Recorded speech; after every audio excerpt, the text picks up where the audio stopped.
GDP क्या है? Doctor Nadimul हक ने उसकी एक बहुत ही आसान छोटी सी डेफिनेशन दी हुई है कि GDP is the sum of transactions.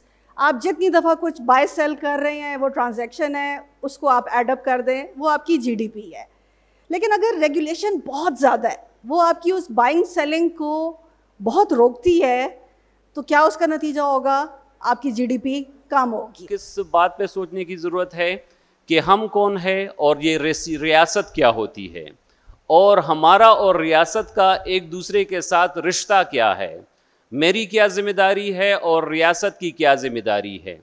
हम जो है मास्टर्स तक पढ़ लेते हैं, लेकिन इस बात पर हम वो ना सोचते हैं, ना हमें कभी इस तरह किसी ने समझाया हुआ होता है। टोटल जो मेरे ख्याल में रेगुलेशंस का पॉइंट ऑफ व्यू है वो भी इतना ही है कि आपने किस तरह से एक एक्टिविटी परफॉर्म करनी है और उसमें आप कितने ज़्यादा बैरियर्स ऐड करेंगे वो उतना ही मुश्किल हो जाएगा वो एक्टिविटी परफॉर्म करना। तो रेगुलेशंस बनाते हुए सबसे ज़्यादा ज़रूरी ये चीज़ है कि हम पाथ ज़रूर डिस्क्राइब करें, लेकिन जो हमने पाथ पे ट्रैवल करना है उसका जो ऑब्जेक्टिव है वो उसमें नलिफाई ना हो। हमें ये नहीं पता है कि मुझे लाइसेंस किससे लेना है और लाइसेंस लेने के लिए मुझे कौन से डॉक्यूमेंट्स चाहिए। अब मैं अगर डीएचओ के ऑफिस जाऊंगा तो वो मुझे, जो क्लर्क बादशाह उधर बैठा हुआ है, वो कहेगा कि अच्छा आप सीएनआईसी की कॉपी ले आएँ, आप ये चीज़ें ले आएँ। मैं अगले दिन वो लेके जाऊंगा, वो उसका मूड नहीं होगा तो वो कह देगा नहीं नहीं आपकी ये चीज़ मिस है तो दोबारा ये भी लेके आएँ। आपने ये फॉर्म फिल नहीं किया तो ये नहीं हो सकता। आपने जो चालान जमा करवाना था वो नेशनल बैंक में करवाना था तो आपने वो नहीं करवाया, किसी और बैंक में करवा दिया तो आपका नहीं। तो transparency is a big issue. Federal government, not Islamabad, federal government की हमने एक स्टडी की, उससे हमें पता चला कि जी इस्लामाबाद में 122 रेगुलेटरी बॉडीज़ हैं। क्या हमें किसी भी काम करने के लिए इतनी बॉडीज़ की ज़रूरत है?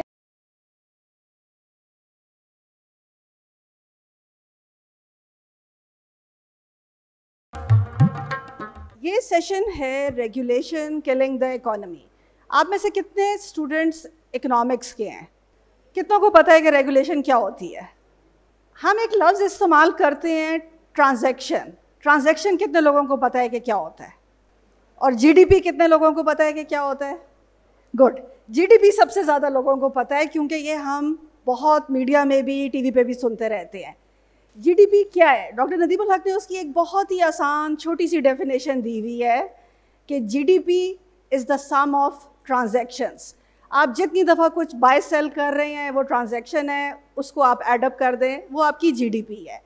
लेकिन अगर रेगुलेशन बहुत ज़्यादा है, वो आपकी उस बाइंग सेलिंग को बहुत रोकती है, तो क्या उसका नतीजा होगा?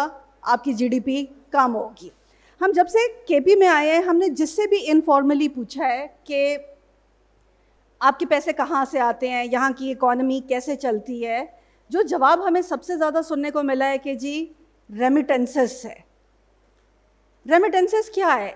ये एक ग्लोबल मार्केट है, एक ग्लोबल इकॉनमी का आप हिस्सा हैं, और इस इकॉनमी में गवर्नमेंट का हार्डली कोई रोल है। मतलब अगर मैं, जो कल से हमने सुना है, अगर मैं यहाँ की मालाकंड की इकॉनमी का सोचूं तो मेरे ख्याल में प्राइमरीली रेमिटेंसेस का रोल नज़र आता है। इस सेशन में हम देखेंगे कि जी गवर्नमेंट का एज सच इकॉनमी में क्या रोल है। थ्रू रेगुलेशन वो एक इनेबलर का रोल प्ले कर रही है या वो इकॉनमी को रोक रही है। तो पहला सवाल मेरा अपने पैनल से होगा, और ये सवाल मैं तीनों से करूँगी कि आपका क्या ख्याल है कि रेगुलेशन क्या है और क्या रेगुलेशन होनी चाहिए? अच्छा, सबसे पहले तो जो आपका फर्स्ट पार्ट है कि रेगुलेशंस क्या है। रेगुलेशंस की जो जनरल डेफिनेशन है वो तो यही है कि set of rules to change the social behaviour, कि लोग किस तरह बिहेव करते हैं उसको कंट्रोल करने के लिए गवर्नमेंट जो रूल्स बनाती है उसको रेगुलेशंस कहते हैं। अच्छा, रेगुलेशंस डिफरेंट नेचर्स की हो सकती है, सोशल रेगुलेशंस भी हैं, इकोनॉमिक रेगुलेशंस भी हैं। क्योंकि हम रेगुलेशन और जीडीपी और बिजनेस और इंडस्ट्री को बात कर रहे हैं तो मैं इकोनॉमिक रेगुलेशंस पे फोकस करूँगा। Economic regulations basically set of rules हैं जो गवर्नमेंट की कोई भी एजेंसी बनाती है टू कंट्रोल प्राइस और एंट्री इन द मार्केट, तो वो इकोनॉमिक रेगुलेशंस हम कहते हैं। अभी जैसे डॉक्टर नायाब ने बताया आपको कि जीडीपी जो है वो बेसिकली सम ऑफ ट्रांजैक्शंस है, कि इकोनॉमी में जितनी ट्रांजैक्शंस हो रही हैं उसको सम कर लें वो जीडीपी है। अब यहाँ पे जो क्रिटिकल एस्पेक्ट है वो ये है कि रेगुलेशंस आपकी इकोनॉमी में क्या वो प्रमोट कर रही है ट्रांजैक्शंस या रोक रही है, वो क्रिटिकल है। पाइड में हमने इस पे काफ़ी काम किया और हम लेटर ऑन डिस्कशन में इस पे डिस्कशन भी करेंगे। तो हमने ये देखा कि हमारे यहाँ जो रेगुलेशंस हैं वो ट्रांजैक्शंस को बजाय इसके कि प्रमोट करें वो रोक रही हैं, और यही वजह है कि हम लो जीडीपी ग्रोथ आ रही है, इंडस्ट्री प्रमोट नहीं हो रही, मार्केट्स वर्क नहीं कर रही एंड सो ऑन। तो ये तो पहला पार्ट था। अब जो मेन सवाल पैदा होता है वो ये है कि क्यों हमें रेगुलेशंस चाहिए भी या नहीं। देखें, रेगुलेशंस और मार्केट ये बहुत बुनियादी चीज़ें हैं दोनों। It's just like wheel and bearing या एक्सल कह लें कि एक व्हील को स्मूथ रन करने के लिए एक बेरिंग और एक्सल की ज़रूरत है। विदाउट बेरिंग आपका व्हील जो है वो किसी एक पर्टिकुलर वे पे, किसी एक पर्टिकुलर रास्ते पे जा नहीं सकता। इट्स जस्ट लाइक कि मार्केट को आप अज्यूम कर लें कि वो व्हील है जो रोटेट कर रहा है, लेकिन उसको रूल्स रेगुलेशंस के through government just set the rules के गेम ऑफ रूल्स ये होंगे, वो बेरिंग का रोल अदा करता है। तो दोनों जो हैं वो कम्प्लीमेंट्री हैं, मार्केट और रेगुलेशंस। तो रेगुलेशंस की जो ब्रॉडर डेफिनेशन है वो ये है। अगर कोई दूसरे पैनलिस्ट ऐड करना चाह रहे हैं। Bismillahirrahmanirrahim. For the student consumption, to make it simple, what is regulation? देखिए जी, हम जो भी कोई एक्टिविटी कर रहे हैं और उस एक्टिविटी से अगर हम कोई ऑब्जेक्टिव, कोई रिज़ल्ट हम उससे निकालना चाहते हैं कि उसके लिए कुछ उसूल होंगे, उसके लिए कुछ रूल्स होंगे। ये अगर हम सिर्फ एक्सरसाइज के पर्पस के लिए, अगर हम एंटरटेनमेंट पर्पस के लिए क्रिकेट भी खेलें तो क्रिकेट भी एक उसूल के तहत हम खेलेंगे।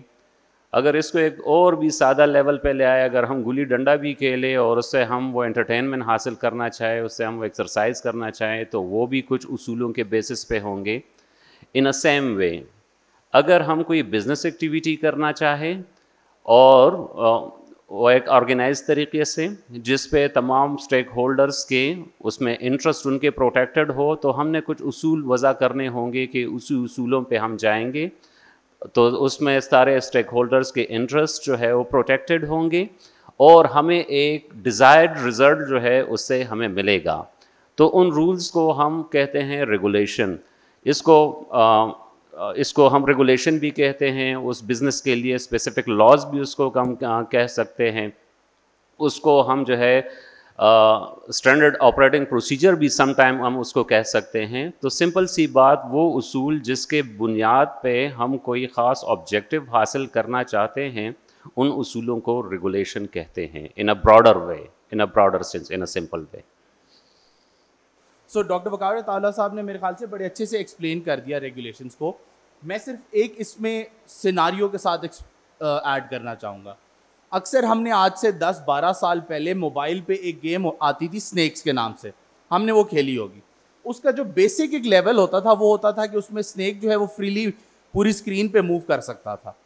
फिर उसके कुछ लेवल्स आते थे जिसमें हम उसमें कुछ बैरियर्स ऐड करते थे जो कि ये रिस्ट्रिक्ट कर देते थे कि स्नेक कहाँ से मूव कर सकता है और कहाँ से नहीं। मैं रेगुलेशंस को उन बैरियर्स की तरह देखता हूँ कि वो डायरेक्ट करते हैं कि आपने कोई भी एक्टिविटी करनी है तो आप कहाँ से मूव कर सकते हैं, कहाँ से मूव नहीं कर सकते। और जिस तरह उस गेम में जब वो बैरियर्स एक हद से ज़्यादा बढ़ते थे तो वो गेम खेलना बड़ा मुश्किल हो जाता था। यही इशू रेगुलेशंस के साथ भी है कि जितना आप रेगुलेशंस को बढ़ाते जाएंगे, जितने आप वो स्टेप्स, जितने बैरियर्स ऐड करते जाएंगे पूरी उस ट्रांजैक्शनरी एक्टिविटी में, आपके लिए ट्रांजैक्शंस करना उतना मुश्किल होता जाएगा। रेगुलेशंस का मकसद है एक चीज़ को, एक एक्टिविटी के लिए एक पाथ बना देना कि आपने अगर पॉइंट ए से पॉइंट बी जाना है तो आप कहाँ से किस तरह से जा सकते हैं। आप उसमें जितने ज़्यादा डायरेक्शंस ऐड करेंगे, उस नक्शे में जितने आप मरहले ऐड करते जाएंगे, वो ऑब्जेक्टिव हासिल करना जो है वो उतना मुश्किल हो जाएगा। और टोटल जो मेरे ख्याल में रेगुलेशंस का पॉइंट ऑफ व्यू है वो भी इतना ही है कि आपने किस तरह से एक एक्टिविटी परफॉर्म करनी है और उसमें आप कितने ज़्यादा बैरियर्स ऐड करेंगे, वो उतना ही मुश्किल हो जाएगा वो एक्टिविटी परफॉर्म करना।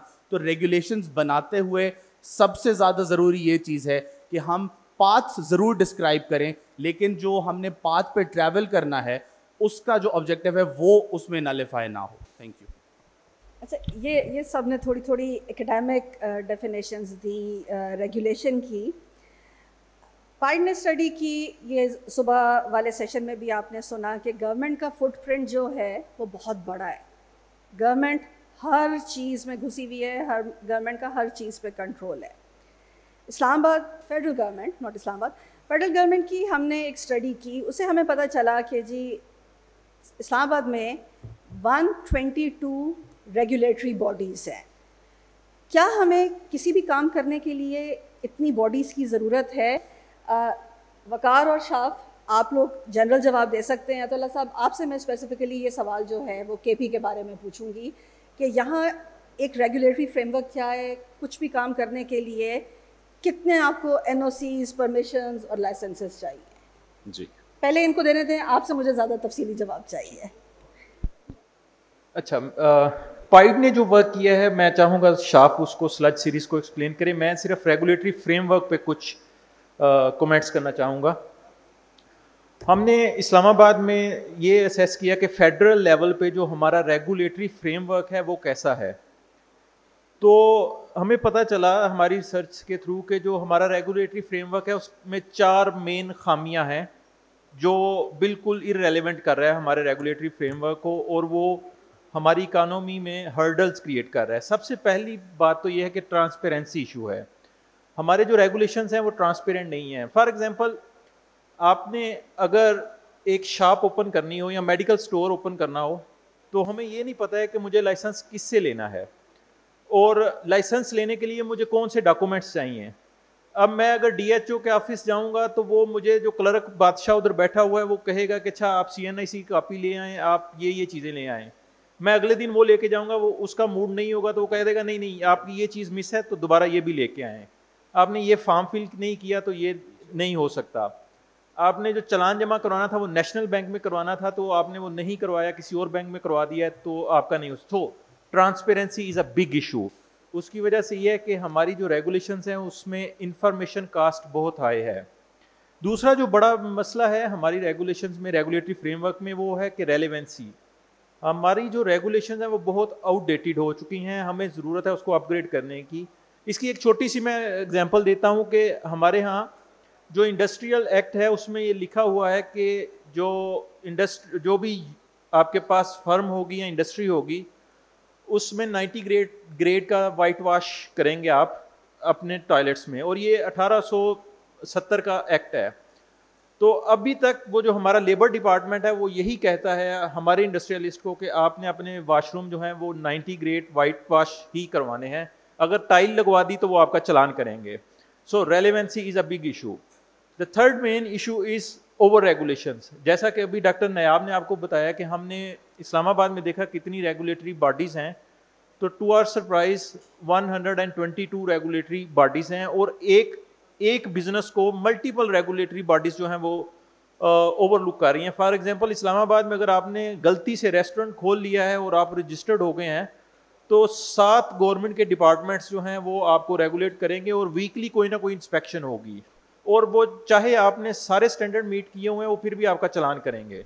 और जो चौथा मेन इशू है हमारे यहाँ रेगुलेशंस का वो है इम्प्लीमेंटेशंस का, कि हम पॉलिसी तो बड़ी अच्छी बना लेते हैं, रेगुलेशंस का आप डॉक्यूमेंट देखें वो बहुत अच्छा होगा, लेकिन उसको इम्प्लीमेंट कर रहा है वो क्लर्क या वो इंस्पेक्टर जो फील्ड में आ रहा है। अब वो जो इम्प्लीमेंटेशन है उसकी वजह से मेन रेंट सीकिंग हो रही है। वो इसी आप एफबीआर का तो क्लासिकल एग्जांपल है हमारे यहाँ कि एफबीआर के जो इंस्पेक्टर्स हैं वो हमें बिजनेस कम्युनिटी बता रही है कि रेंट सीकिंग कितनी इन्वॉल्व होती है। सो मेरी नज़र में ये 4 मेन फ्रेमवर्क के इश्यूज हैं। रेलेवेंसी का इशू है, आउटडेटेड है हमारा, ट्रांसपेरेंट नहीं है, इम्प्लीमेंटेशंस के प्रॉब्लम है और ओवर रेगुलेट है। राइट। डॉक्टर वकार ने जैसे जिक्र किया, पाइड में हमने किया है एक स्लज ऑडिट रेगुलेशंस का। तो स्लज बेसिकली है क्या? अभी बारिशों का सीज़न चल रहा है, मानसून के आगे बारिशें आएंगी। जब भी किसी मट्टी वाली जगह पे बारिश होती है, हमने अक्सर देखा है वहाँ पे एक कीचड़ सा बन जाता है कुछ देर के लिए, ठीक है।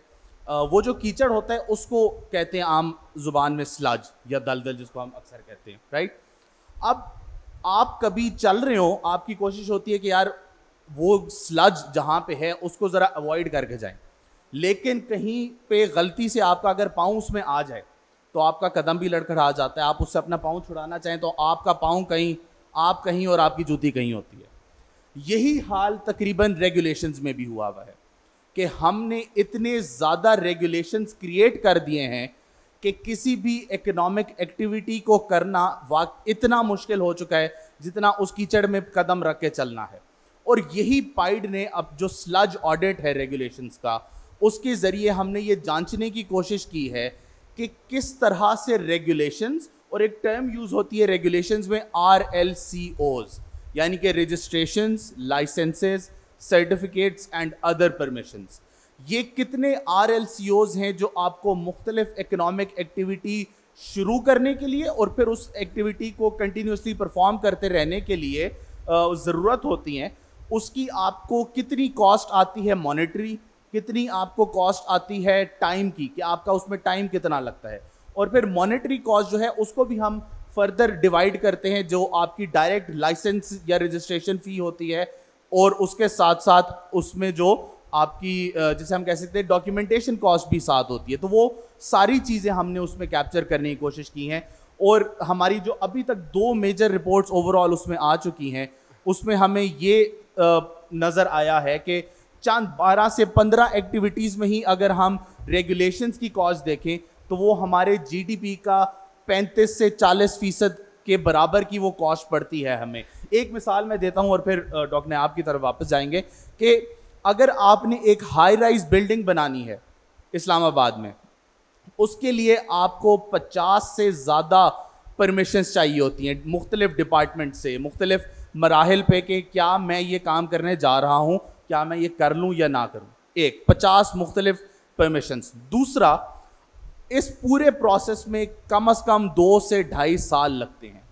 तो आप ये देखिए कि एक इन्वेस्टर जिसने 50 से ज़्यादा सरकारी इदारों से इजाज़त लेनी है और उसमें उसने 2 से 2.5 साल सर्व करने हैं वो इजाज़त लेने के लिए, तो उसने जो बिज़नेस प्लान डेवलप किया है पूरा, वो बिज़नेस प्लान जब उसने मिसाल के तौर पे 2018-19 में अगर बनाया था तो 2020 में तो कोविड आ गया, पूरी दुनिया की इकॉनमी हिल गई, उसका वो बिज़नेस प्लान वैसे ही इनफेक्टिव हो गया।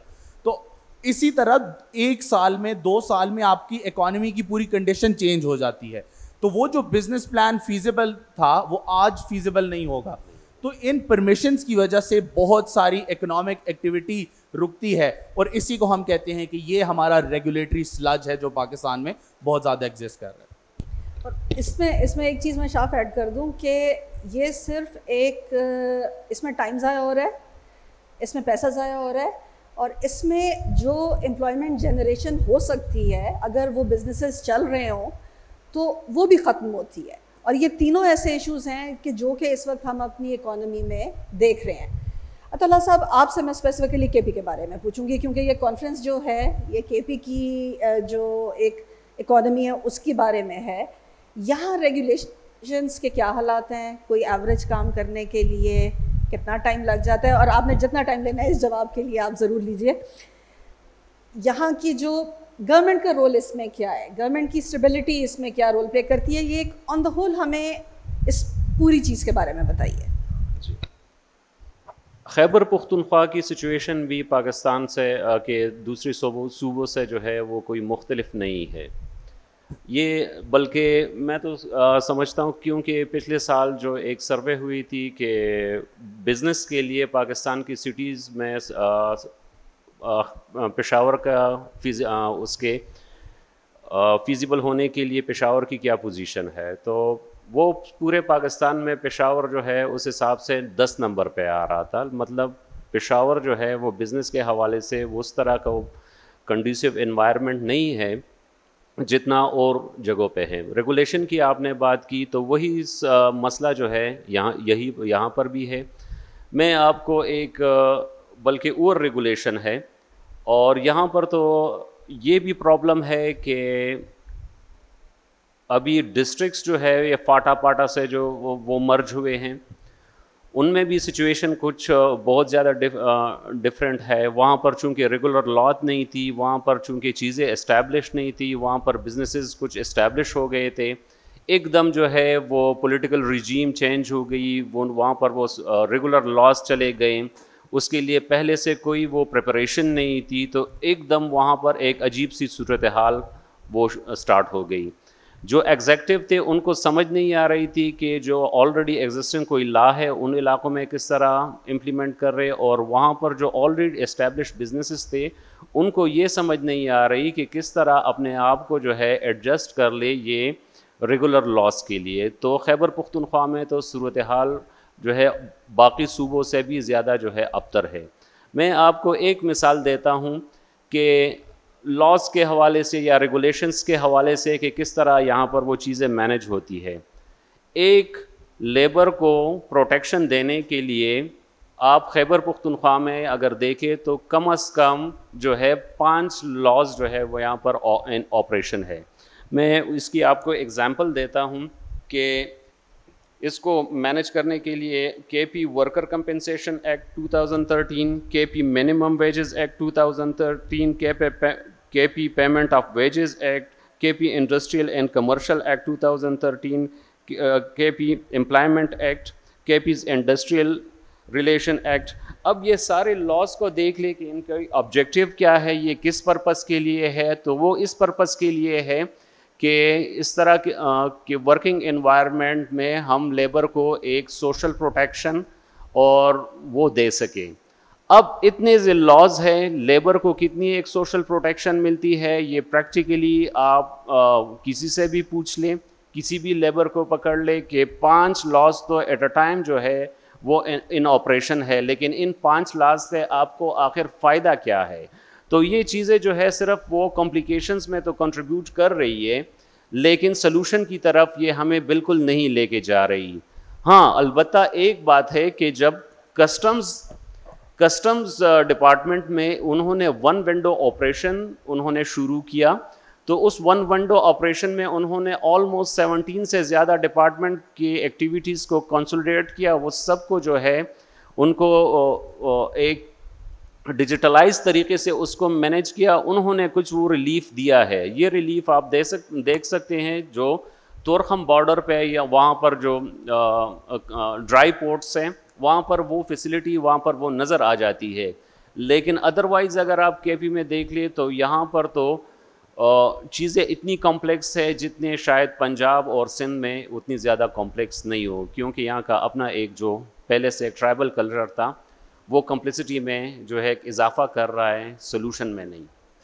अच्छा, क्योंकि यहाँ पे काफ़ी ज़्यादा स्टूडेंट्स हैं तो शायद वो ये समझ रहे हैं जो स्लज या कास्ट ऑफ रेगुलेशन की हम बात कर रहे हैं वो बिजनेस कम्युनिटी से रिलेटेड है। नहीं, ये हम सबको इफेक्ट कर रही है। उसकी मैं एक एग्जांपल देता हूँ आपको।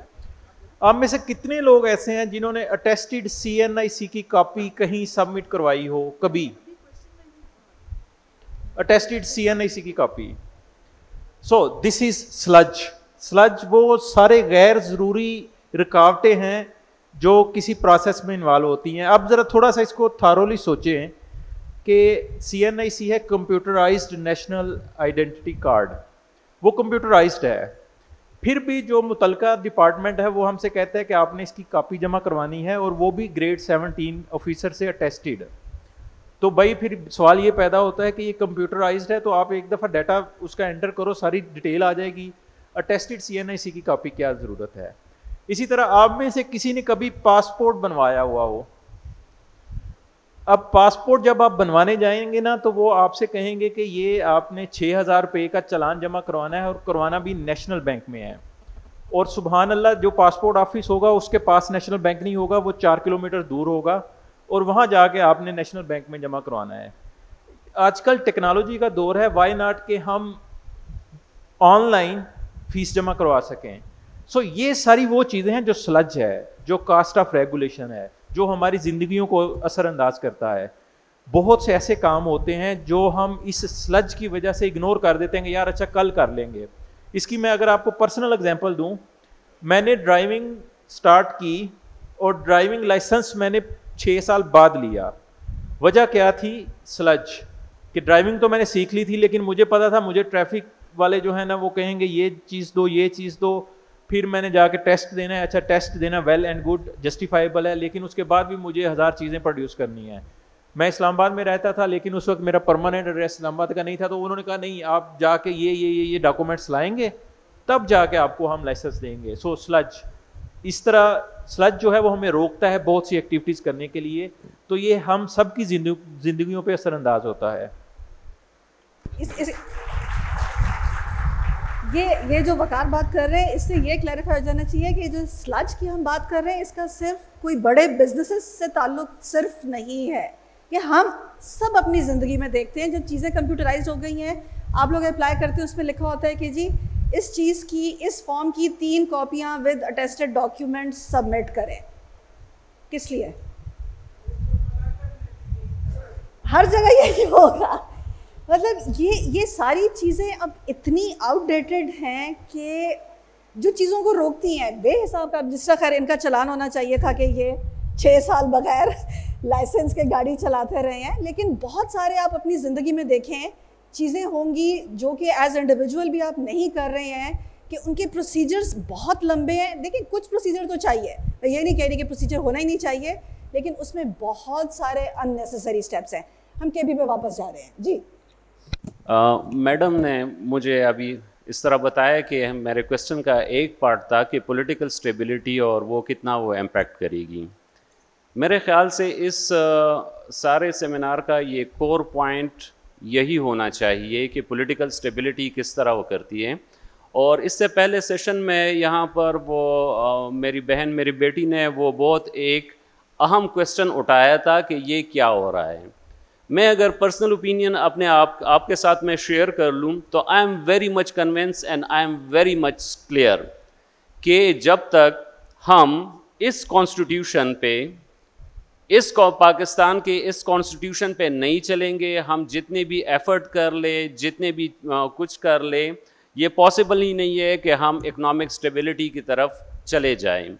मैं एक बात पे आता हूँ कि सबसे पहले तो हमें किस बात पे सोचने की ज़रूरत है कि हम कौन है और ये रियासत क्या होती है, और हमारा और रियासत का एक दूसरे के साथ रिश्ता क्या है, मेरी क्या ज़िम्मेदारी है और रियासत की क्या ज़िम्मेदारी है। हम जो है मास्टर्स तक पढ़ लेते हैं, लेकिन इस बात पर हम वो ना सोचते हैं, ना हमें कभी इस तरह किसी ने समझाया हुआ होता है। मैं इस फोरम में अगर फैकल्टी मेंबर है या कोई अगर स्टूडेंट है, सबसे मैं एक क्वेश्चन अभी मैं पूछता हूँ, कॉन्स्टिट्यूशन में जो फंडामेंटल राइट्स अपने सिटीजन को दिए हैं, किस किस ने पढ़े हैं? ज़रा हाथ उठाएं, कौन जानता है इसको? Very few. बहुत से ये लॉ के कुछ प्रोफेसर्स ने जो है वो हाथ उठाए, तो आप आप भी ना पढ़े तो फिर तो कमाल की बात है। देखिए जी, हमारा मसला क्या है? हमारा मसला ये है कि हमें रियासत के साथ हम अपने रिश्ते पे अभी तक क्लियर नहीं है। यहाँ पर भी जो बातें हो रही थी, मैं देख रहा था कुछ हमारे वो बहुत सीनियर पॉलिटिशियन थे, मैं एक्सपेक्ट कर रहा था कि वो लाइन पे आ जाएंगे, कम से कम इशारे में तो इतना बता देंगे कि क्या सही है क्या गलत है, लेकिन उन्होंने भी कुछ तारीफ चंद लोगों की और वो भी बात से आगे चले गए। मैं कंक्लूड करता हूं अपनी बात को। देखिए जी, मैं अगर सिटीजन हूं और मेरे साथ रियासत का मुआहदा है जिसे ये कॉन्स्टिट्यूशन कहते हैं, तो ये मुल्क कॉन्स्टिट्यूशन पे फिर क्यों नहीं चल रहा? Being a student, being a citizen, मेरा पहला क्वेश्चन ये होना चाहिए। दूसरी बात यह है कि इस कॉन्स्टिट्यूशन में जब मेरे साथ आर्टिकल 8 से लेकर आर्टिकल 28 तक मेरे साथ जो प्रोमिसेस किए गए हैं वो क्यों नहीं पूरे हो रहे हैं? तीसरी बात इसके साथ, वो अगर पूरे नहीं हो रहे और जिन लोगों की वजह से पूरे नहीं हो रहे, तो इस कॉन्स्टिट्यूशन में एक आर्टिकल है आर्टिकल 6। आर्टिकल 6 क्या कहता है? आर्टिकल 6 ये कहता है कि किसी ने भी अगर रियासत और उसके अवाम के दरमियान जो मुआहदा है, किसी ने भी उससे डिविएशन की, किसी ने भी उस मुआहदे से में कोई तहरीफ की, किसी ने भी अगर इस मुआहदे को साइड पे डाला, तो उसका ये अमल क्या होगा? संगीन गद्दारी। लेकिन एक बात बताइए, कॉन्स्टिट्यूशन, मैं अपनी इग्नोरेंस एक्सेप्ट करती हूँ, हमारा कॉन्स्टिट्यूशन इकोनॉमी के बारे में कुछ कहता है? कोई उसकी कोई फ्रेमवर्क, कोई गाइडलाइन देता है? मैडम कॉन्स्टिट्यूशन तो वो तो बेस ही सी जिसे आप इकॉनमी कहते हैं, कॉन्स्टिट्यूशन कहता है कि मेरा पर्पस जो है एक सोशल वेलफेयर स्टेट बनाना है। तो सोशल वेलफेयर स्टेट जो है वो इकॉनमी, अगर हम इकॉनमी को इग्नोर कर ले तो वो तो पॉसिबल ही नहीं है। तो डायरेक्टली कॉन्स्टिट्यूशन में ये नहीं लिखा गया है कि बजट में ये होगा ये नहीं होगा, लेकिन कॉन्स्टिट्यूशन में जो है ऑब्जेक्टिव्स, कॉन्स्टिट्यूशन ने टारगेट फिट किए हैं आम सिटीजन के लिए। ये अगर आप इस पे आती है कि स्पेसिफिकली इकॉनमी पे पूछती है तो कॉन्स्टिट्यूशन का आर्टिकल 18 हमें ये कहता है कि हर एक शहरी को बिजनेस करने के लिए, कोई ट्रेड या प्रोफेशन को कैरी ऑन करने के लिए उसको काफ़ी मुकम्मल आज़ादी होगी और उसको फैसिलिटेट कर, ये स्टेट की जिम्मेदारी है कि उसके लिए वो एनवायरनमेंट, वो कंडीसिव एनवायरनमेंट उसके लिए वो ये बनाए। तो उस बुनियाद पे बात आगे चली जाती है, इदारे बनते हैं। लेकिन मैं पूरे हाल से ये एक सवाल करता हूँ कि आया आपने कभी दुनिया में ऐसा कोई मुल्क देखा है जिसमें रूल ऑफ लॉ ना हो, जिसमें रूल ऑफ लॉ ना हो और उसने इक्तिसादी तरक्की की हो? मुझे एक मुल्क का मुझे नाम बता दे रूल ऑफ लॉ जिसमें ना हो। यहाँ पर कंटिन्यूसली कॉन्स्टिट्यूशन की जो है वायलेशन हो रही है। इस मुल्क में कंटिन्यूसली जो है एक पॉलिटिकल अजीब से जो है तजर्बे हो रहे हैं। वो तजर्बे फिर जो है उसके असरात होते हैं। मतलब गैर नुमाइंदा हुकूमतों ने कुछ फैसले किए थे 79 में हमारे ये पड़ोस के मुल्क जो है उसके हवाले से कुछ फैसले किए थे गैर मुंतखब लोगों ने। आज 2023 तक हम उसके असरात जो है हम उससे मुतासर हो रहे हैं कि नहीं हो रहे? मुझे बताएं। मुझे एक बात बताइए, जुडिशरी आटे की कीमत फिक्स करती है, जब वो एनर्जी की कीमत फिक्स करती है, जब वो रिकोडेक रोकती है, जब वो स्टील मिल रोकती है, जब वो इकोनॉमिक ट्रांजैक्शन में आ जाती है, वो भी तो एक इदारा है जो कि बिल्कुल फारिग है। देखिए, ये हर किसी पे ब्लेम पड़ता है। असल बात यह है कि हम सब आपस में इकट्ठे मिल के गाफिल हुए हैं because we do not discuss the real issues. एक दूसरे पे ब्लेम डालते हैं। जुडिशरी ने जितना हमारा नुकसान किया, बिल्डिंगें गिराई हैं, सब कुछ, वो भी तो गिने ना। सर इस बात का सादा सा जवाब, मैं एक इंतहाई आजज सिटीजन हूं। मैं जो जानता हूं ये जानता हूं कि मेरे साथ ये मुआहदा हुआ है, इसे 1973 कॉन्स्टिट्यूशन कहते हैं।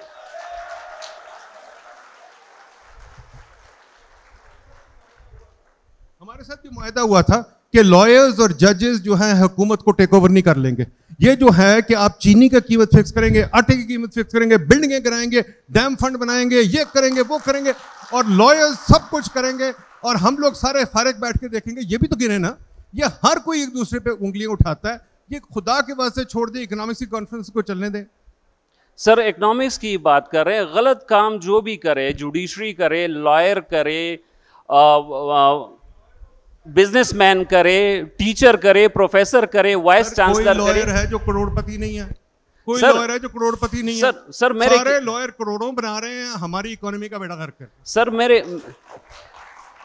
सर जो भी गलत तरीके से ऐसा काम कर रहा है, बिल्कुल गलत कर रहा है। हम में ये करेज होने चाहिए कि गलत को हम गलत कह सके। बिल्कुल सही है। फिर एक चीज पे उंगली ना उठाएं, फिर जुडिशरी पे भी उंगली उठाएं कि वो आटे चीनी की कीमत क्यों फिक्स करती है, समोसों की कीमत क्यों फिक्स करती है, अतीका ओडो की बोतल क्यों ढूंढती है, और बिल्डिंगें क्यों गिराती है, और खोखे क्यों गिराती है। कायदे यूनिवर्सिटी के खोखे जजों ने गिराए। सुप्रीम कोर्ट के जज को किस कॉन्स्टिट्यूशन ने इख्तियार दिया था? सर जुडिशरी पे मेरा टेक ले ले। नहीं मैडम, नहीं मैडम, बात होगी। सर आप यकीन रखें, आप अगर कॉन्स्टिट्यूशन दिखा रहे हैं ना, मैं यहाँ बहुत ज़्यादा नहीं बोलना चाहती हूँ। मैं अक्सर कहती हूँ कि मैं उस बाप की बेटी हूँ, एक जर्नलिस्ट बाप की बेटी हूँ कि जिसके दोस्तों ने इवन कोड़े खाए हुए हैं। इसलिए मुझे कोई कॉन्स्टिट्यूशन की बात या ये कि जी जुडिशरी, आर्मी, सब ने अपना रोल प्ले किया, इसमें कोई शक और शुबे की गुंजाइश नहीं है। आर्मी का नाम कोई नहीं लेता, मैं ले लेती। लेकिन आई थिंक जब हम इकोनॉमी की बात कर रहे हैं तो हमें थोड़ा सा हर चीज़ को पोलिटिसाइज हम कर देते हैं। हम रेगुलेशन की बात कर रहे हैं, मे बी ये सारे फैक्टर्स उसमें आ रहे हैं। आप यहाँ कोई बिजनेसमैन बैठा है, कोई, इनसे पूछे रेगुलेशंस ने इनको कैसे मारा हुआ है। अभी मैं आपकी तरफ आती हूँ। जो एक्चुअली हम कहते हैं पाकिस्तान में नौकरियाँ नहीं है, नौकरी कहाँ से आएगी जब तक बिजनेसमैन अपना बिजनेस ही नहीं बढ़ा पाएगा। अगर मैं आपसे ऑनेस्टली कह रही हूँ कि अगर ये अमीर नहीं होंगे ना तो हाल हमारा भी ख़राब होगा। इन्वेस्टमेंट कहाँ से होगी जब इतना सा काम करने के लिए आपको 200 NOC चाहिए? नहीं हो सकता। और मेरे ख्याल में ये वाली जो आप बातें कर रहे हैं ये हम सबको पता है। ये हम सब रात के 8 बजे 7 बजे रिपोर्ट कार्ड, टॉक शोज सब में सुनते हैं। ये बच्चे जब अपनी डिग्रियां लेंगे ना, इनको नौकरी नहीं मिलेगी, उस वक्त इनको ख्याल आएगा कि ये इस इकोनॉमी का हाल क्यों ख़राब है। इसलिए प्लीज़ आप ज़रूर सियासत में इंटरेस्ट लो। आप यकीन करो कि मुझे लोकल लेवल की सियासत का भी पता होगा, लेकिन इस वक्त हम बात इकोनॉमी की कर रहे हैं, इस वक्त हम बात रेगुलेशन की कर रहे हैं, इस वक्त हम बात इन्वेस्टमेंट की कर रहे हैं। हम कहते हैं पाकिस्तान में इन्वेस्टमेंट नहीं है। पाकिस्तान में इन्वेस्टमेंट क्यों नहीं है? हम पॉलिटिकल इंस्टेबिलिटी की ज़रूर बात करें जब आपकी पॉलिसीज़ हर 2 दिन बाद चेंज होंगी, आपके रूल्स हर 2.5 दिन बाद चेंज होंगे। मुझे बताएं कौन अहमक है जो आपकी इन्वेस्टमेंट करेगा? आपको यही नहीं पता कि आज मैंने जिन कंडीशंस पे पैसा लगाया है ये कंडीशंस कल चेंज हो जाएंगी। इस वक्त प्लीज़ हम थोड़ी इकोनॉमी की तरफ आएँ। हमने अभी शुरू में मैंने बात की कि जी यहाँ मुझे नज़र आया कि रेमिटेंसेस जो हैं वो एक बहुत मेजर सोर्स हैं लोगों की ज़िंदगियों का, लोगों को इवन लाइवलीहुड का। एक ग्लोबल मार्केट है। हम मार्केट का नाम लें तो एकदम से आ जाता है जी ये तो कोई बड़ी गलत सी बात हो रही है। मेरा अगला सवाल यही है कि मार्केट का जब हम लफ्ज़ सोचते हैं तो इससे हम क्या समझते हैं, और पाकिस्तान की मार्केट जो है वो क्या है, इवन कुछ एग्जिस्ट भी करती है कि नहीं करती है? जी बता। वापस आते हैं वही इकोनॉमिक्स की तरफ। मुझे ये सेंस है कि जो स्टूडेंट्स हैं उनके लिए थोड़ा सा बोरिंग हो क्योंकि वो पॉलिटिक्स में ज़्यादा इंटरेस्टेड हैं। अभी हमने कहा कि जो स्टार्ट में हमने डिस्कशन की कि ट्रांजैक्शंस जो हैं उसका सम जीडीपी है। अब सोचने वाली ये बात है कि ट्रांजैक्शंस होती कहाँ हैं। सिंपली इकोनॉमिक्स में हम कहते हैं कि market is the place way transactions happen, उसको हम मार्केट कहते हैं। अब मार्केट में हो क्या रहा होता है, उसके 2 बुनियादी मेन जो फंक्शंस हैं जो मार्केट परफॉर्म करती है। पहली है एक्सचेंज ऑफ इंफॉर्मेशन और दूसरा है एक्सचेंज ऑफ राइट्स। जो भी मार्केट ये 2 फंक्शन परफॉर्म कर रही है वो वेल फंक्शनिंग मार्केट होती है। पहली के इंफॉर्मेशन बायर को भी पता हो, सेलर को भी पता हो, इंफॉर्मेशन एसिमेट्री ना हो, अक्रॉस बोर्ड सबको इंफॉर्मेशन अवेलेबल हो। दूसरा है एक्सचेंज ऑफ राइट्स कि मैंने जो चीज़ की है मुझे श्योरिटी हो कि ये मेरी प्रॉपर्टी है, अब I am the sole owner और मेरे पास कंप्लीट राइट है। अब रेगुलेशंस यहाँ पे लिंक आता है मार्केट के साथ। रेगुलेशंस का फंक्शन ये होता है कि वो इंश्योर करते हैं कि smooth flow of information exist कर रही हो और जो ट्रांसपेरेंट राइट्स की एक्सचेंज हो रही है वो ट्रांसपेरेंट और गारंटीड हो। रेगुलेशंस का ये काम है। So markets and regulations are interlinked. Regulations ensure करती हैं कि मार्केट्स अपने ये दोनों फंक्शंस जो हैं वो परफॉर्म कर रही हैं प्रॉपरली। अब आपका अगला जो नेक्स्ट पार्ट था कि क्या पाकिस्तान में मार्केट्स एग्जिस्ट कर रही हैं या नहीं। अच्छा, ये जो मैंने एक बेसिक क्राइटेरिया आपके सामने रखा है कि 2 मेन फंक्शंस हैं, इसी बुनियाद पे हम चेक कर लेते हैं क्या पाकिस्तान में ये मार्केट्स जो हैं वर्क कर रही हैं या नहीं। हमने पॉइंट में देखना शुरू किया, हमने रियल एस्टेट मार्केट में देखना शुरू किया कि क्या रियल एस्टेट मार्केट वाकई पाकिस्तान में है या नहीं। But unfortunately we found that कि नहीं, पाकिस्तान में रियल एस्टेट मार्केट नहीं है। जो रियल एस्टेट मार्केट का कॉन्सेप्ट हम लेते हैं और जो एक्चुअल रियल एस्टेट मार्केट का कॉन्सेप्ट है वो टोटली डिफरेंट है।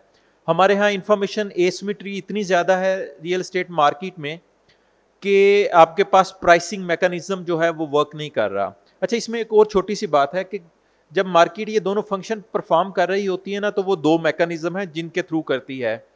पहली है प्राइसिंग मैकेनिज्म जो इंडिकेट करता है कि जो प्रोडक्ट है उसकी क्वालिटी क्या है, ट्रस्ट क्या है, एवरीथिंग।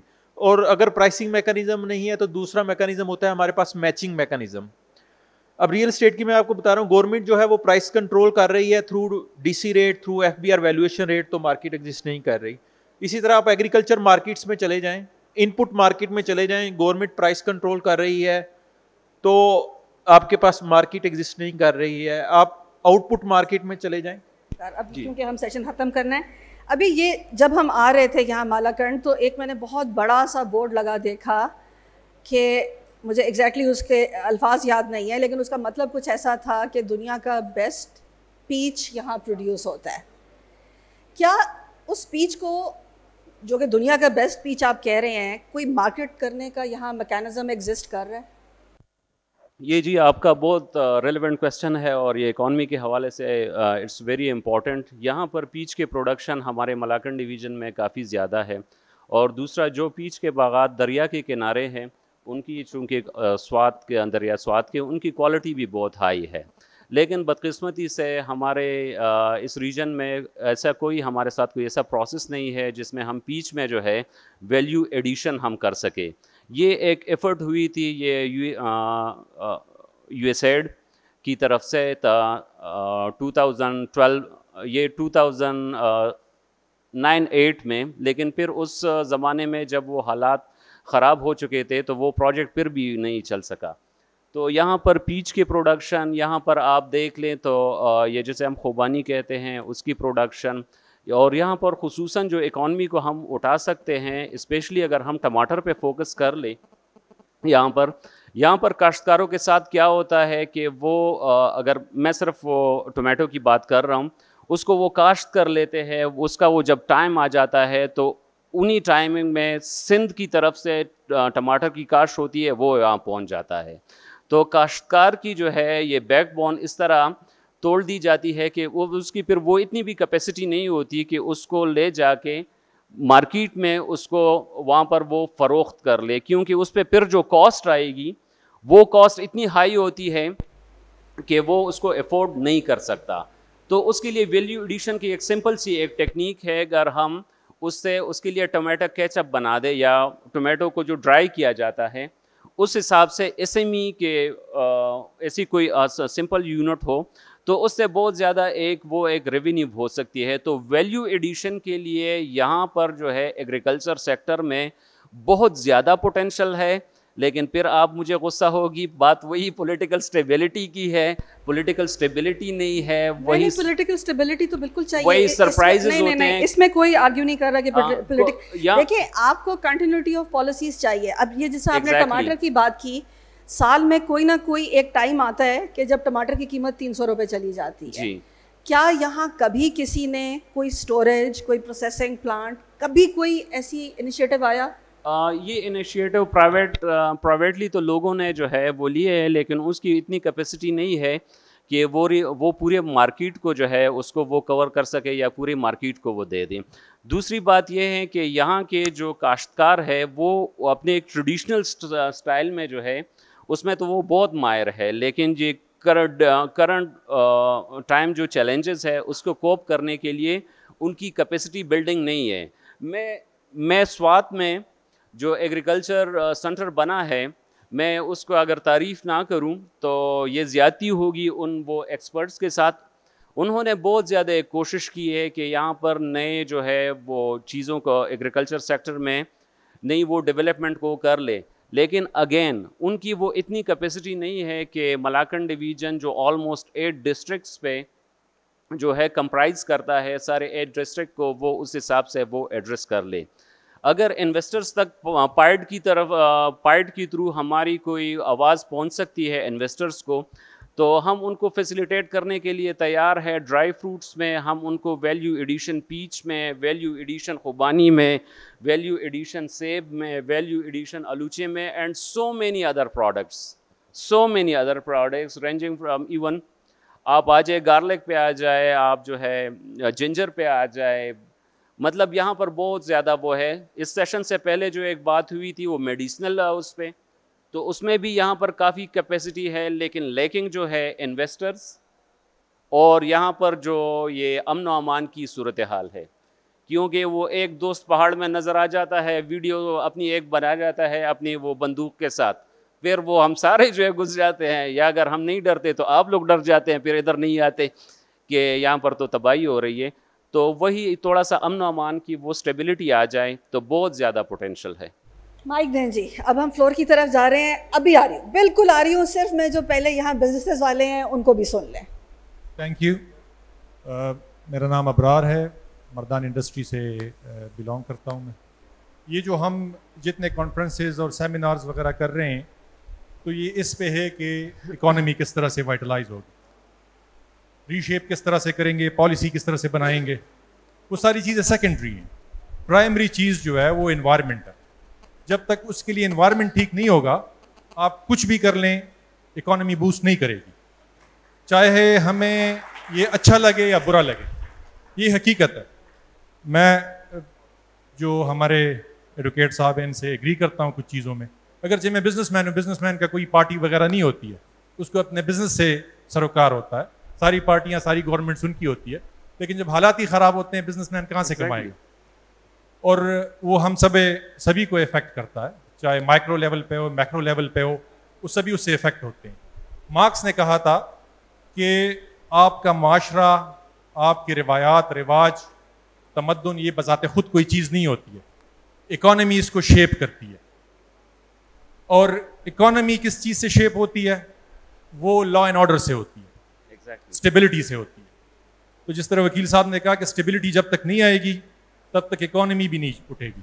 इकॉनमी नहीं उठेगी, हमारी सिविलाइजेशन नहीं बनेगी, हमारी इकॉनमी नहीं बनेगी, हमारी इनोवेशन और ये सारी चीज़ें। वो अब कोई भी बिजनेसमैन वेस्ट में या इवन मिडिल ईस्ट में बिजनेस कर रहा है, ऑपरेट कर रहा है, उससे ये नहीं पूछा जाता कि आप कौन हैं, कहाँ से आए, क्या कर रहे हैं। उसके इनिशिएटिव पूछा जाता है, उसकी कैपिटल इन्वेस्टमेंट पूछी जाती है। यहाँ पे मैं लेट्स सपोज मर्दान से आता हूँ, सवात तक जाता हूँ, कालाम में हमने इन्वेस्टमेंट्स किए हैं या कहीं और किए हैं, 10 मरतबा आपको चेक किया जाता है। तो सबसे पहले तो मैं डरता हूँ, आप लोग तो फिर बाद में डरेंगे कि इतनी दफ़ा आपको तंग किया जाता है। ब्यूरोक्रेटिक मोनोपोलीज और वो लेजिस्लेशंस तो बाद में बातें आती हैं। पहले तो वो चीज़ है, ये मेरा दोस्त है, ये पैदा पला इधर बड़ा हुआ है, हमें इतना अरसा हुआ है कालाम में काम करते हुए, हम जाते हैं डर के मारे।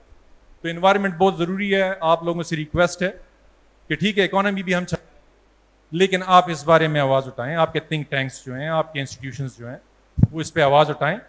और बाकी शुरका ने भी बड़ी अच्छी वो डिबेट की, लेकिन इसमें एक चीज़ है कि बाकी सारे इदारे और वो जो है ना एक ही चीज़ से स्टेम करते हैं। अगर घर का बड़ा ख़राब होता है तो फिर छोटे भी कहते हैं भाई ये बदमाशी कर रहा है तो मैं भी करूँगा। फिर वकीलों ने अपनी यूनियंस बना ली हैं विदाउट ड्यू रिस्पेक्ट। मीडिया अपना माफिया बन गया, डॉक्टर्स अपने माफिया बन गए। तो अगर मैं घर का बड़ा हूँ, मैं ठीक नहीं हूँ, तो फिर सारे जो है ना वो नीचे रूल ऑफ लॉ ख़राब होगा। इसलिए लॉ पहले खुद पे इम्प्लीमेंट करता है। बहुत सारे हमारे इस्लामिस्ट दोस्त भी यहाँ पे हैं, तो वो वाला मिसाल तो दे रहे हैं कि सूद का और सारी चीज़ों का रियासत मदीना, लेकिन पहले खुद पे इम्प्लीमेंट करनी होती है। तो उमर ने खुद पे पहले इम्प्लीमेंट किया था, अपने बेटे को कोड़े मारे थे, उसके बाद उनने बाकी 22,000 मुरब्बा मील पे वो किया था। Thank you very much. ठीक, हाँ जी मैडम, मेरा नाम सोहेल अहमद है, मैं मैनेजमेंट डिपार्टमेंट से हूँ। मेरा सवाल ये है मैडम कि पाकिस्तान की इंडस्ट्री सेक्टर पर 2 तबके काबिज हैं। एक वो है जो आधी बजट पर काबिज होने के बाद आप इंडस्ट्री सेक्टर की तरफ जा रहे हैं, और दूसरा वो है जो वडेरा निज़ाम के तहत काबिज है, जो शुगर मिल्स और रियल एस्टेट पर काबिज है, इंडस्ट्रियल टाकून है। तो अताउल्लाह साहब, अगर हमने अच्छी रेगुलेशन भी बना ली, और हमारी यूनिवर्सिटी ने अच्छी एकेडमिया भी प्रोवाइड किया, तो एक ऐसी सूरत हाल में जिसमें ये 2 तबकी इंडस्ट्री पर काबिज है, तो कैसे एक आम बंदा इंडस्ट्रियल में दाखिल हो सकता है और आगे जा सकता है? शुक्रिया। 2-3 सवाल ले लें या चले हम जवाब दे लें? आप इससे पूछ रहे हैं। भाई मैं आपसे ये पूछता हूँ, हमारे खैबर पुख्तनख्वा में इंडस्ट्री किधर है? नहीं, हमारे यहाँ तो है नहीं, लेकिन फैसलाबाद साइड पे और कराची नहीं है। देखिए, हम पे जो तजर्बे हो रहे हैं ना, उस तजर्बे में हमारी इंडस्ट्री नहीं टिक सकती। गदूना माज़ी हमारी इंडस्ट्री थी 80s में। ये मेरे भाई अभी बैठे, उन्होंने कहा कि हमारा ताल्लुक़ इंडस्ट्रीज से है। देखिए, वो अब इंडस्ट्रीज़ का कब्रिस्तान है। ये 2008 में यहाँ पर क्या हुआ था, 8-10 लाख लोगों को कहा था कि बोरिया बिस्तर उठाओ, यहाँ पर जो है हमने खेलना है। सही सर, तो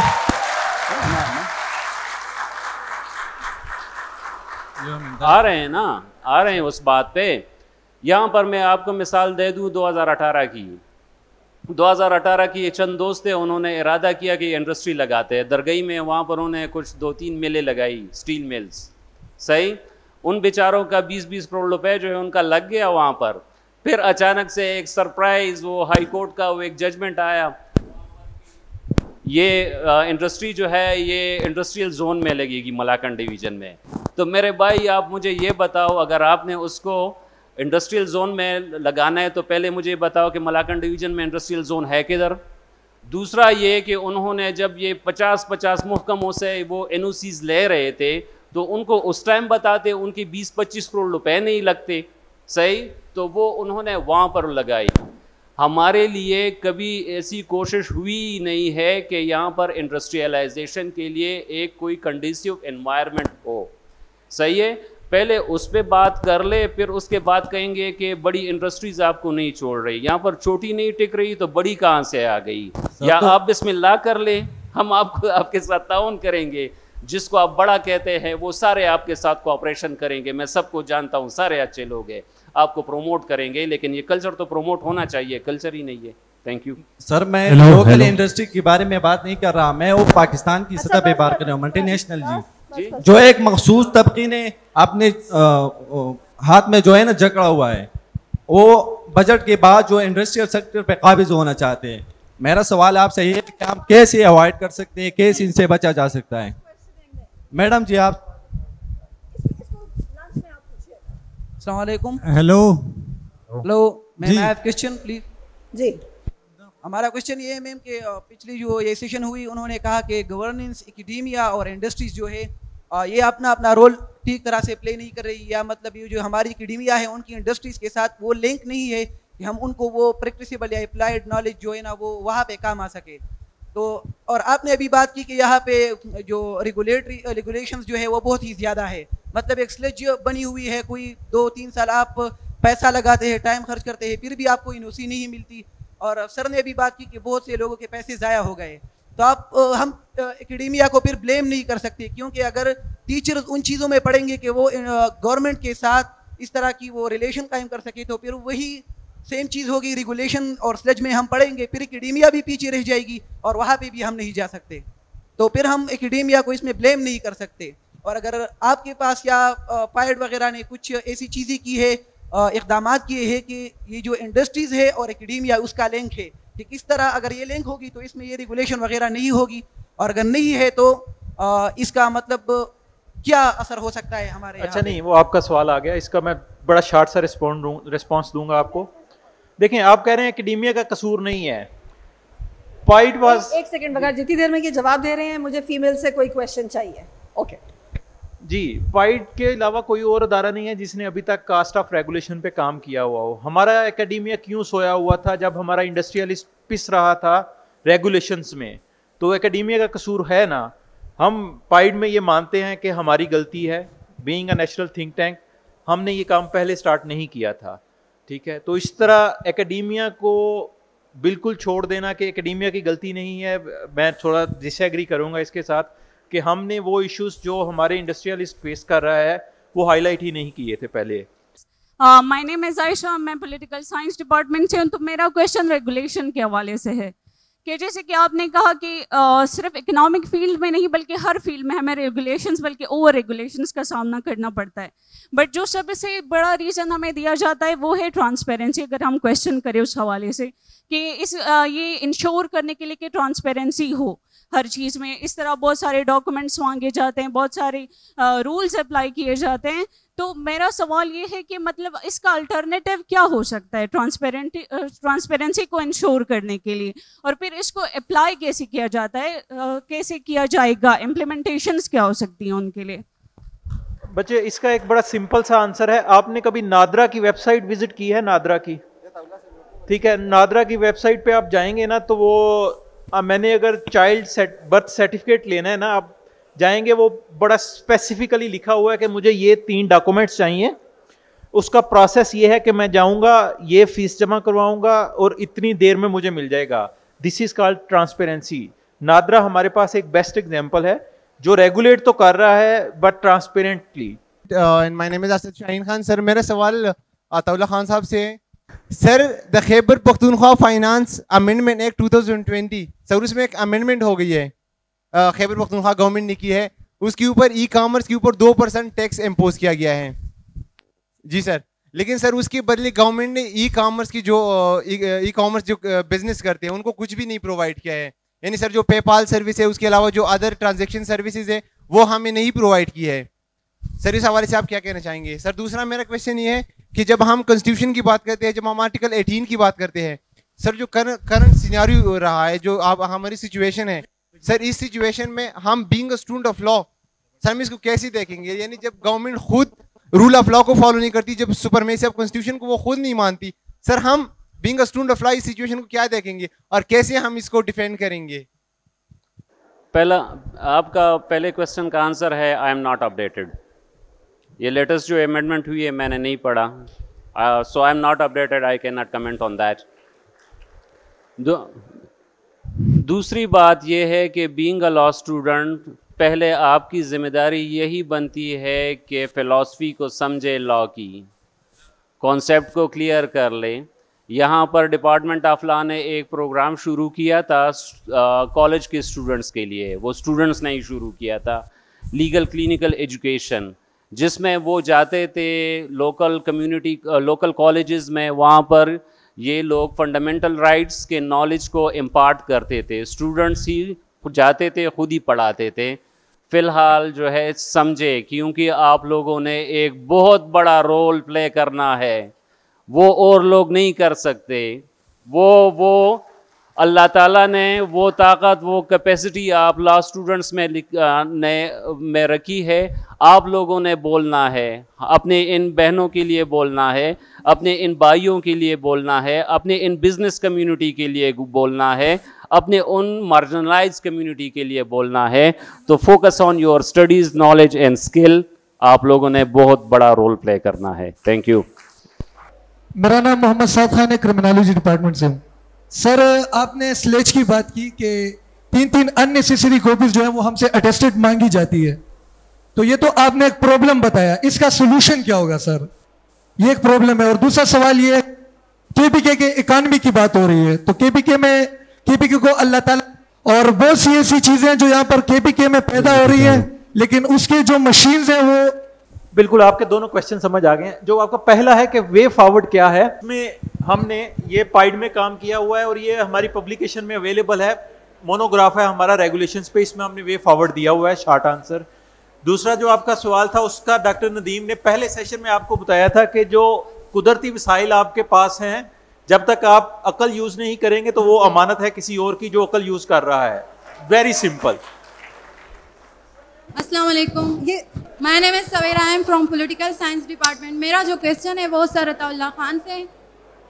सर आपने जो कहा था कि जो कॉन्स्टिट्यूशन से डिविएशन करेगा आर्टिकल 6 लगेगा, तो जो ये जो केयर टेकर गवर्नमेंट है, इनके पास ये पावर नहीं है कि वो बजट पेश करे। तो अगर ये बजट पेश करते हैं तो क्या इन पर आर्टिकल 6 लगेगा? और अगर लगेगा तो किस पर लगेगा? जो इलेक्शन से भाग रहे हैं या फिर जो ये बजट पेश करेंगे?